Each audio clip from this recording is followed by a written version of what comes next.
Is your password Patricia or Patricia123? What's the catch? With Jože. Let's start with what's missing. Smarts, thinking, caution. Okay, maybe I'm a bit over the top. Let's take a step back and see what is not a good password. Your name or the names of your children and family members, pet names or different keyboard sequences are all easy targets for a password dictionary attack.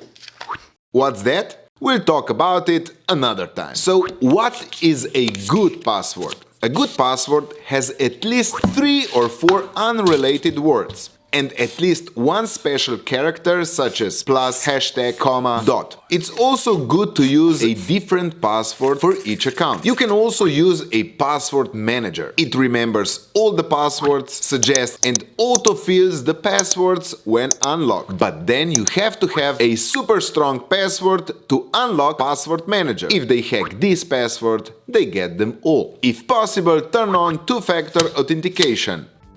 For more info on passwords and password managers, visit varni-na-internetu.si. Please share and like this video.